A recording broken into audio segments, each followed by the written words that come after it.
Olá, aluna, olá, aluno do Estratégia. Meu nome é Ricardo Campanário, professor de administração de empresas aqui do Estratégia Concursos, e a gente vai falar agora de, dentro da administração de materiais, dentro do processo todo de gestão de materiais, da integração que a área de materiais tem com as demais áreas da empresa. Esse é um ponto muito importante porque a área de materiais está intimamente ligada a diversas outras áreas, e a gente vai ver por quê. Eu vou mostrar para vocês aqui alguns exemplos concretos, inclusive, disso. Vamos lá.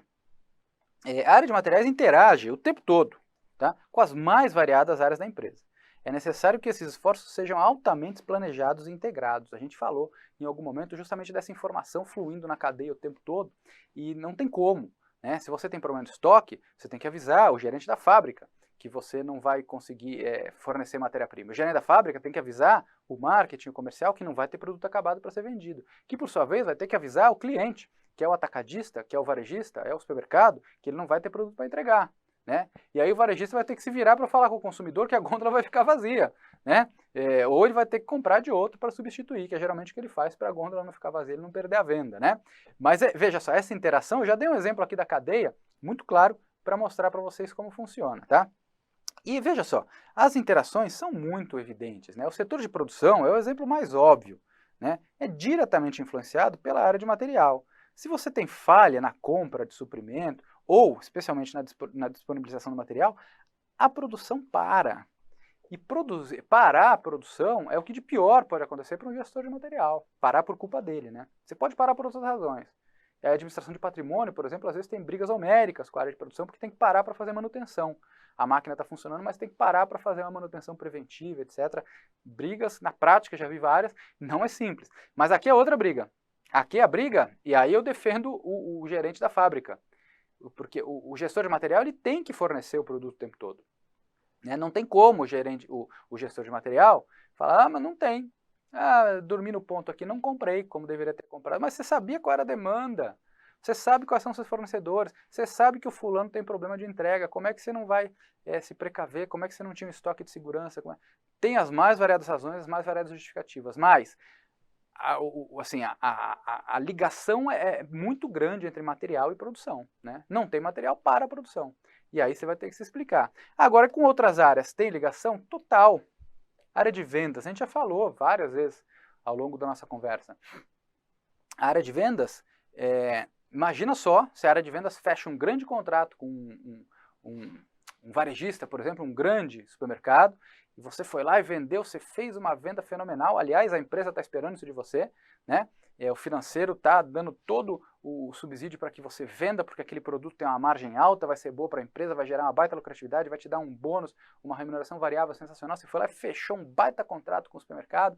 Olha, eu vendi ali, eu costumava vender 1.000 caixas por mês, vendi 10.000 caixas nesse mês.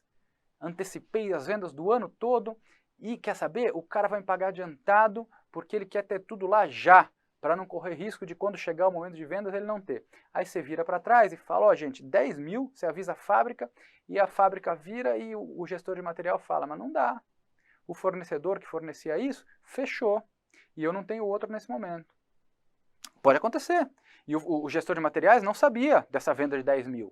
Se ele soubesse, por isso que a atividade tem que ser integrada, se o fulano lá de vendas, ou marketing, ou seja lá quem for, tivesse avisado, olha, mês que vem a gente vai fazer uma campanha de vendas, porque a gente tem que alavancar a venda para aumentar a margem da empresa em produtos de maior lucratividade, ao invés de vender 1.000 desse aqui, que tem uma margem altíssima, eu vou vender 10.000.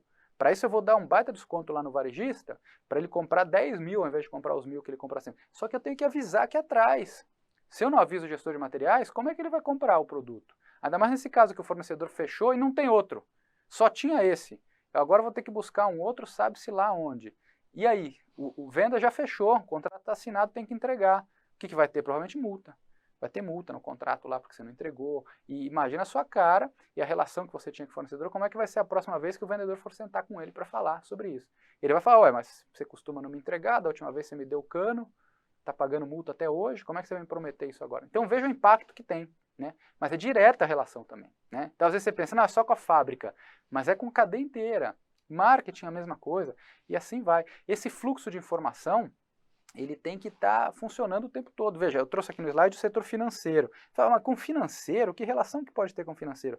Exatamente essa que a gente viu. O financeiro, ele tem lá um planejamento para o ano. tem lá o orçamento, tem lá a lucratividade da empresa, qual é a margem que ela tem que entregar, qual é o lucro que depois vai ser dividido com os acionistas, com os funcionários, com todo mundo. Você tem as metas. Para você chegar nas metas, você tem lá vendas estipuladas por produto. Então, esse produto que tem uma lucratividade maior, você tem que vender tanto. Esse que tem uma menor, pode vender um pouco menos. E assim por diante, né? E aí, para que o plano se realize, você tem que vender exatamente na proporção que está combinada. Você também não pode inventar moda. Ah, não vou vender desse, mas eu vou vender do outro, substitui. Sim, mas a margem do outro é muito menor que desse, vai ter um impacto financeiro.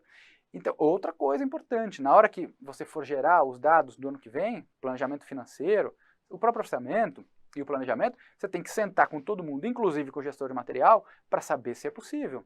E o gestor de material pode falar, não, cuidado, porque esse fornecedor aqui, que é o único para esse tipo de produto, ele vai quebrar. Esse cara vai quebrar, a gente não vai ter outro. Até achar outro, pode ser que eu leve 6 meses. Então não joga tão alto a expectativa para esse produto aqui, que pode gerar uma rentabilidade maior, mas que depende desse fornecedor aqui, que eu não sei se eu vou ter ano que vem. Então perceba, para o financeiro também é tão importante quanto. Para todos. Não tem uma área, assim, especialmente na área, na área operacional, né? Finanças, marketing, vendas, produção, diretamente ligado. Né? Imagina, eu trouxe um exemplo aqui de marketing. E eu trabalhei com marketing há muito tempo. Você coloca um produto na mídia, acabou de botar, você contratou lá um plano de mídia completo, né? Então vai lá, plano vai na Rede Globo, e tem plano de internet, ponto de venda, todo já com material distribuído para você colocar lá, e, surpresa, não tem produto. Por quê? Porque deu problema com o fornecedor não entregou matéria-prima, a fábrica não produziu. Só que aí você vai falar o quê? Globo cancela tudo? Não, você já até pagou. O comercial já está no ar. A mídia já tá rolando. Pior dos mundos. Por quê? Porque o que isso vai fazer? Isso vai fazer com que o consumidor vá buscar o seu produto no ponto de venda. E o que vai acontecer? Ele não vai achar o produto. Esse é o pior dos mundos. Você vai gerar a expectativa, você vai mover o consumidor, você vai criar ação no consumidor, ele vai buscar o seu produto, mas aí o produto não está lá. Por quê? Porque houve um problema com o fornecedor, o gestor de material brigou com o fornecedor não quer mais fornecer para ele por aquele preço que ele estava acostumado. Então veja, impacto o quê? Marketing. Tá? Aí não é nem vendas, né? Venda vende para o supermercado, já foi feita a venda, marketing botou a campanha no ar e não tem produto. Só que o consumidor está lá, fala, cadê? E aí sabe o que é pior? O consumidor, ele não vai para casa de mão vazia. Porque o que o supermercado faz nesse momento? Ele coloca o produto do concorrente no seu lugar. Então o consumidor vai lá olhar, ué, aqui era para estar a marca X, eu estou achando a marca Y. Quer saber? Eu não estou achando a X, me dá a Y mesmo. Leva a Y e vai para casa. Aí a Y, se for tão boa quanto a sua, você perdeu o consumidor pro resto da vida. Ele vai passar a comprar o Y a partir daí. Então veja o tamanho do prejuízo, né? Às vezes a gente fala, o prejuízo é só porque não vai rodar a máquina aquele dia, mas no dia seguinte roda e volta tudo. Não volta. Você pode perder o seu cliente, que é o atacadista, o varejista, você pode perder o consumidor, que comprou seu concorrente, experimentou. A partir do momento que ele experimenta, se a performance for boa, ele não volta. Você sabe disso, né? Você é consumidor. Né? Então veja, qual a relação que tem com a gestão de materiais lá na ponta? Total.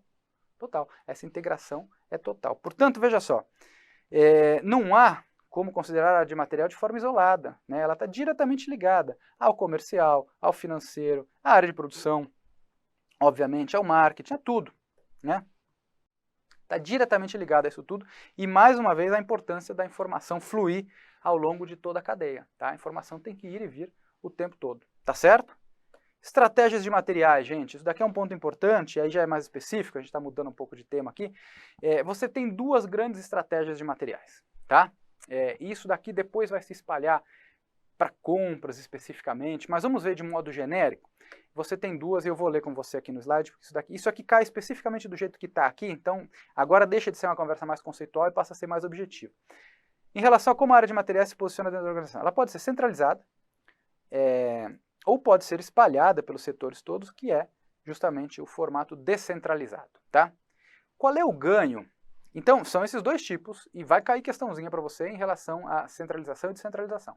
Lembra sempre disso. Assim como cai verticalização e horizontalização, isso a gente vai ver depois. Aqui a gente vai ver centralização e descentralização. O que é centralizar? É você ter tudo num local só. E o que é descentralizar? É você que tem uma organização nacional ou mesmo multinacional, estruturas espalhadas pelo país todo, pelo mundo todo. Aí você descentraliza. Tá? Assim, intuitivamente, você já consegue imaginar algumas coisas. O que é descentralizado está muito mais próximo ali da área de negócio, provavelmente é mais ágil. O que é centralizado tem muito mais a visão do todo. A gente vai ver um pouco essas diferenças. Veja lá, a centralização permite o quê? Primeira coisa, planejamento integrado, né? Se você tem tudo num lugar só, e aquele lugar só enxerga tudo, na hora de planejar é muito mais fácil. Você tem essa visão do todo, muito mais simples, do que tudo picadinho, descentralizado. Primeira coisa que eu vou falar para vocês, não tem certo nem errado. Ah, qual que é melhor? Centralizado ou descentralizado? Depende demais. Você vai ver, inclusive, que tem indicações aqui para alguns setores, você deve atuar de um jeito, para alguns setores de outro, para algum cenário, dentro do mesmo setor, dentro da mesma indústria, para alguns cenários, você deve atuar de um jeito, para outros de outro jeito. Então não tem certo e errado. Tá? Não vá com esse viés já para a prova. Uma é melhor que a outra. Não. Aliás, analise o contexto da questão. Às vezes a questão pode trazer o cenário, com base naquele cenário, aí tem uma melhor ou uma pior.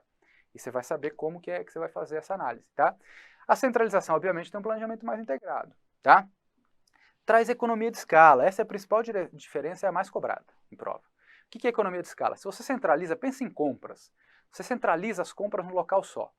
Então você tem ali 20 fábricas, 20 unidades pelo país todo, mas você tem uma área de compras. Essa área de compras vai fazer o quê? Ela vai pegar a demanda das 20 fábricas diferentes, vai fazer uma compra só, desses 20 volumes, provavelmente um fornecedor único. Então ele vai bater na porta do fornecedor e vai falar, fornecedor, eu tenho aqui o volume de 20 fábricas, eu quero comprar tudo de você. Olha o volume que eu tenho, você me dá desconto?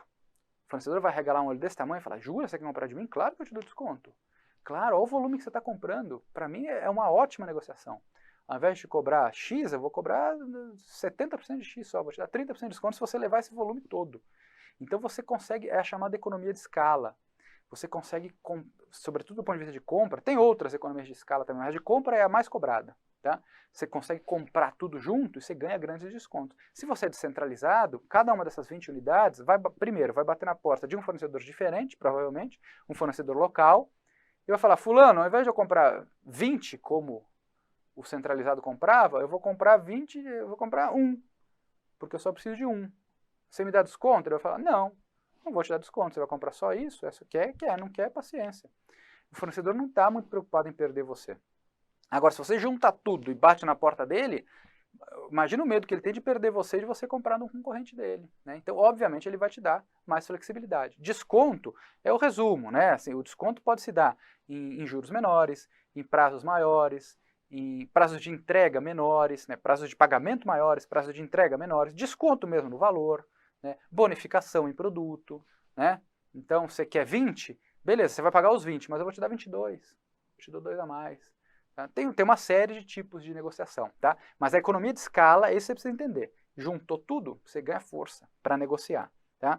Outra coisa, a centralização permite que você tenha especialistas no mesmo local e um controle de custos mais eficiente. O que é isso? Centralizou. Se você lembra que a gente falou que a gente tinha 20 unidades? As 20 você juntou tudo num lugar só. Aí o que você vai ter? Você vai ter um time menor aqui, nesse lugar único. Nesse escritório de gestão de materiais centralizado. Pensa em compras de novo. Você vai ter um local só que compra para todo mundo. Então você vai ter ali meia dúzia de compradores. Não sei o número, mas você vai ter um número menor de compradores do que se você tivesse 20 estruturas com as pessoas divididas por todo o Brasil, por todo o mundo. Né? Então você consegue ter pessoas mais especializadas versus pessoas mais generalistas quando você precisa de mais gente. Né? E o controle de custos, quando é centralizado, também é melhor. Por quê? Porque está tudo num lugar só. Você tem menos processos, você tem menos coisa para tomar conta, você tem menos coisa para olhar mesmo. Tá? Então você consegue controlar muito melhor. Tá bom? Ah, mas então é tudo uma maravilha? Não, veja lá. É um modelo significativamente mais lento e menos flexível. Então o que é isso? O que é mais lento? É assim, eu estou usando o exemplo de compra aqui porque ele é sempre o mais cobrado. Né? Você vai precisar fazer a compra, mas a sua compra é centralizada. Então você está lá vamos pensar aqui no Brasil, você está lá do extremo norte, né? Você está no Amazonas, no Pará, e a compra é feita aqui em São Paulo. Só que você tem uma demanda urgente lá no Amazonas. E aí só que o seu escritório de compras está em São Paulo. Aí você liga para São Paulo, manda um e-mail, seja lá o que for, fala, fulano, dá para comprar? Aí São Paulo vai falar, dá, mas só que tem 15 na fila antes. Primeiro eu tenho que comprar para São Paulo, depois para o Rio de Janeiro, depois tem aqui na fila Goiás, depois Espírito Santo, depois Manaus, vou comprar para você, Amazonas, mas você está em 15º lugar da fila. E eu não tenho como mexer nessa fila, é por ordem de chegada. Então, veja, certamente vai causar você problemas de prazo. Se você tem o escritório de compras lá, primeiro que o escritório de compras lá está acompanhando o seu dia a dia, provavelmente ele até já sabe dessa necessidade, já até se antecipou, até já comprou. Se não comprou, você bate na porta do cara e fala, fulano, preciso que você compre, você está fazendo alguma coisa? Não, não estou, estava esperando. Então beleza, já vai lá e compra. Ele vai comprar na hora, né? Pensando na descentralização. Então você tem, quando é centralizado, você tem um processo mais lento, você tem filas, às vezes você tem problemas de prioridade, né? Então o Amazonas, nesse caso, vai comprar mas São Paulo pediu 500. Quem que o comprador vai priorizar? Provavelmente São Paulo pelo volume. Podia ser o contrário. Não, o produto vende lá no Amazonas. O Amazonas pediu 500. Preciso concentrar no Amazonas. São Paulo quer só 10, depois eu vejo São Paulo. Calma lá. Mas então você vai ter problema de priorização também, porque você tem um monte de gente pedindo coisas parecidas para a mesma pessoa. E a pessoa vai ter que listar ali quem ela atende primeiro, tá? E é muito menos flexível, né? Ao passo que quando você tem a descentralização, você pede o que você quiser, no momento que você quiser, no formato que você quiser, tá? Então, geralmente, quando é que você indica o processo centralizado? Quando o processo de produção é estável, quando a demanda é facilmente previsível. Então, você centraliza tudo num lugar só e fala, olha, eu já estou te passando aqui o plano do ano inteiro, se prepara aí. Tá? No primeiro trimestre eu preciso de tanto, no segundo trimestre cai um pouco porque esfria, aí quando vai chegando o verão eu preciso mais outra vez, meu produto é sazonal. Então está aqui o meu plano. E você vai se planejando, o processo é estável, você consegue prever isso sem grandes demandas. Agora, você tem uma surpresa atrás da outra. É um negócio imprevisível, a gente acabou de entrar no mercado, eu não sei quanto é. Se você vai precisar de flexibilidade, de rapidez, o processo descentralizado, ele é muito melhor, né? E essa é justamente a questãozinha que mais cai. Relação à flexibilidade, lentidão, rapidez, adaptabilidade à condição do mercado. Nessa situação, o descentralizado é melhor do que o centralizado. Mas veja, depende de vir essa informação, né? Se você tem uma questão lá conceitual e não fala de nada disso, qual que é melhor, qual que é pior? Não tem. Aí você precisa entender qual é o contexto, né? Buscar, pescar o contexto ali na questão, tá? O descentralizado, ele é basicamente o contrário disso tudo que a gente falou. Cada setor vai ter a sua própria estrutura, tá? Com base nisso, você vai ter uma velocidade muito maior, porque você está próximo da unidade de negócio, você tem acesso mais rápido a essas pessoas. Lembra que eu acabei de falar? Você tem a sua unidade própria. Ela está ali, junto da sua operação. Então você está no Amazonas, você está no Rio Grande do Norte, no Rio Grande do Sul, assumindo que está centralizado em São Paulo, no Rio, Brasília, seja lá onde for, simplesmente porque é mais central, do ponto de vista geográfico. E isso faz diferença para você ter menores distâncias para todos os locais, né? Então, se você está nos extremos e você tem a estrutura lá no extremo, o que você faz? Você bate na porta do cara, fulano, eu preciso que você compre, eu preciso que você faça isso, eu preciso que você faça aquilo. Esse fulano, ele provavelmente está integrado no seu dia a dia, ele até sabe das suas necessidades, ele vai poder se antecipar e fazer muito rápido nos extremos, né? Ao passo que no centro, você vai ter que abastecer essas pessoas com as informações e convencê-las a respeito da sua necessidade para ela fazer antes ou depois, tá? Então veja que a grande diferença, a grande vantagem é a velocidade, é a adaptabilidade, tá? Possivelmente, o que acontece com o processo descentralizado? Ele tem mais custo, tá? Certamente ele tem mais custo, porque você tem... Por quê? Porque você tem várias estruturas. Então, desde a estrutura física, né? Se você tem 20 estruturas de gestão de material, de compra, seja lá o que for, pelo país todo, você tem estruturas físicas mesmo. Você tem que ter um local para o fulano sentar, você tem que ter um computador, um telefone, você vai ter que ter um monte de coisa. Se for só ele lá, você vai ter que alugar uma sala para ele trabalhar. Você tem uma série de coisas. Ao passo que você é centralizado, você põe todo mundo num local só, você reduz custo fixo, inclusive, tá? E você perde, obviamente, ao contrário daquilo que a gente viu. Quando você descentraliza, você perde a questão da economia de escala, né? Então veja que, em linhas gerais, você perde também a falta da visão do todo, né? Quando você está planejando descentralizadamente, você precisa ter alguém que olhe o todo. O descentralizado não vai olhar, ele vai estar olhando só a realidade local dele ali. Até porque ele está lá para isso.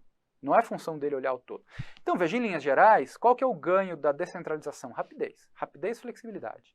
Basicamente isso. No resto, acaba perdendo em tudo. Perde na economia de escala, perde em custo, acaba tendo mais custo, né? Perde em planejamento, perde em controle, porque é mais pulverizado, é mais difícil, perde na visão do todo. Mas funciona muito bem para demandas instáveis ou com dificuldade de previsão. tá? E é isso que vai ser perguntado na prova. 90% do tempo é isso que se pergunta em prova. Tá? Veja quais são as estratégias, portanto. Centralizado e descentralizado, só para você relembrar. Tá? Vantagem do centralizado, escala, tá? Descontos que você ganha, planejamento integrado, alocação de especialistas e controle de custo muito mais simples. Desvantagem, menor agilidade para demanda urgente. Tá? Aí você vai ficar na mão mesmo, dependendo do que aquele cara centralizado vai querer fazer por você. O descentralizado, grandes vantagens, agilidade e flexibilidade. Essa é a grande diferença. Essa vai ser a questãozinha da prova. Desvantagens, custos mais altos, falta da visão do todo, controle de custo bastante mais complexo. Tá certo? Vamos para uma questão? Veja aqui, ó. Uma metalúrgica, fabricante de parafusos, porcas e fixadores, opera em um mercado relativamente estável e previsível. Deixa eu voltar aqui para mim. Veja, foi dada a dica, foi dado o contexto. Tem que pescar a dica ali. Mercado estável e previsível. Qual que é a recomendação? Vamos voltar lá. Nesse contexto, a gestão da sua cadeia de valor deve ser voltada principalmente para... Então, veja só. Já disse que o mercado é relativamente estável e previsível. Se ele é estável e previsível, qual que é a recomendação? Centraliza. Você não vai precisar de agilidade, você não vai precisar de flexibilidade. É estável e previsível. Se você não precisa de agilidade e flexibilidade, por que você deve centralizar? Porque centralizar é mais barato, é mais fácil de controlar, é mais fácil de planejar. Então, centraliza. Você já sabe a essa altura que você tem que centralizar. Só que não é isso que está nas alternativas. Vamos ver as alternativas. O que você vai buscar? Rapidez na entrega e escolha de fornecedores flexíveis. Precisa disso? Não. Esse cenário aqui é o cenário da descentralização. Você vai ter que pagar por ele. Você não acha um fornecedor flexível e entrega rápida sem pagar. Você precisa disso? Se o mercado é estável e previsível? Não precisa, então não é isso. Manutenção de baixos níveis de estoque e escolha de fornecedores de baixo custo. Ó, ótimo. Manter baixo nível de estoque está diretamente ligado à redução de custo, à eficiência. E escolha de fornecedor de baixo custo. O que é o fornecedor de baixo custo? É aquele provavelmente que vai demorar mais para entregar, né? Enfim, que vai botar você lá na fila. Você pode esperar? Pode. A demanda é previsível. É claro, você pode esperar porque você sabe que daqui a 6 meses você vai precisar. Então você já pediu hoje. Aí o cara fala, mas sabe o que é? Eu levo 5 meses para entregar. Você fala, tá ótimo. Beleza, eu espero 5 meses. Só que também você vai me cobrar muito menos do que o outro que me entrega amanhã, né? Eu vou te cobrar muito menos porque eu vou te deixar 5 meses esperando. Você fala, excelente. É isso que eu quero mesmo. Eu quero pagar pouco. Porque eu vou esperar 5 meses na fila. Mas você sabe que você só vai precisar disso daqui a 5 meses, porque a demanda é previsível. Então é esse que você precisa. É esse cara aqui. Tá? Mas vamos ver o resto. Escolha de fornecedores flexíveis, ó, igualzinho a A. Você não precisa. E manutenção de estoque na cadeia. Para que você vai manter estoque na cadeia se a demanda é previsível? Se a demanda é previsível, você pode ter menos estoque. Você pode trabalhar no limite do estoque pequeno. Né? Porque a demanda nunca varia. Para que você vai ter um estoque alto? Se a demanda não varia, o fornecedor que você tem é confiável, ele demora, mas é confiável. Estoque o mais baixo possível. Estoque é custo. Estoque é investimento parado, é produto na gôndola sem remuneração. Poderia estar investido ou na área produtiva ou rendendo no mercado financeiro. O financeiro sempre vai detestar estoque alto. Financeiro, né? Produção gosta, marketing gosta, vendas gosta. O financeiro detesta. Então, assim, você não precisa de estoque na cadeia. Para ser eficiente é baixo estoque. Também não pode ser isso aqui. Imagina manter estoque na cadeia. Manutenção de baixos níveis de estoque, tá bom. É isso aqui. Mas delegar autoridade. Quando é que você delega autoridade? Esse é um ponto que a gente não viu ali atrás. Quando você descentraliza, né? Quando você descentraliza, você delega autoridade. Você delega ação, você dá autonomia para os descentralizados. Quando você centraliza, a autoridade está concentrada. Então, delegação de autoridade é característica da descentralização do processo. Tá? E não é o processo descentralizado que a gente está buscando. Lembra? Qual foi a conclusão que a gente chegou lendo e enunciado? O processo que a gente precisa é o centralizado. Então está errado aqui por causa da delegação da autoridade. E o E? Rapidez na entrega e centralização das decisões. Veja, aqui de novo está misturado. Centralização da decisão está ok. Você vai centralizar, a gente está buscando a centralização. Mas rapidez na entrega não é o que você está buscando. E por que? Você vai falar, mas por que não está buscando, professor? Não é bom a entrega ser rápida? Claro. E você sempre deve buscar a entrega ser rápida. Mas, neste caso, você precisa da entrega rápida? Você não precisa. A demanda é previsível. Você pode esperar 6 meses, no exemplo que eu dei atrás. Você pode esperar 6 meses. Você só vai precisar daqui a 6 meses, mas pede com antecedência. A demanda é previsível. Você pode esperar 6 meses. Você precisa da entrega amanhã? Não precisa. Então, por que você descarta a rapidez na entrega? Primeiro, você só vai precisar daqui a 6 meses, para que você vai ficar com 6 meses o negócio estocado? Não precisa, é custo seu. Deixa lá. que ele entregue daqui a 5 meses. É melhor entregar daqui a 5 meses, a 6 meses, do que hoje, inclusive. E outra, a entrega rápida tem custo. Ninguém entrega rápido porque gosta de você, porque vai com a sua cara. Para o fulano entregar rápido, para ele alterar o plano de produção dele, passar a produzir o seu antes do outro que ele ia produzir, ele vai ter que tomar uma decisão ali, vai ter que explicar para o outro por que ele vai demorar, se você pagar. Você precisa pagar para ter rapidez? Você não precisa nesse cenário. A gente viu lá, a demanda é estável. Você pode esperar. Então você espera, você não precisa de rapidez na entrega. Tá? Então não é que ela não é boa. Claro que ela é sempre boa, especialmente quando você está com pressa. Mas se você não estiver com pressa, você não precisa pagar por ela. Tá? Esse que é o ponto. Então não é. Questão aqui é letra B. Tá bom? Então, deixa eu voltar aqui no PowerPoint. Deixa eu ver se tem mais coisa. Não, não tem. Esse daqui era o último. Bom, a gente viu aqui a integração, a importância que tem a integração da área de materiais com finanças, com marketing, com vendas, com produção, sobretudo. E aí vimos a questão de centralização e descentralização cai demais, sobretudo essa questão do ganho de escala com a centralização. E quando que você usa a centralização? Quando a demanda é estável. Demanda instável, difícil de prever, sazonalidade extrema, mudança de tendência, descentraliza.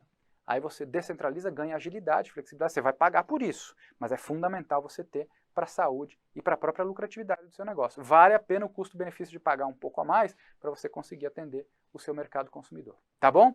Fecho por aqui, vou chamar a vinheta, volto já já para a gente começar, para a gente continuar. Até já.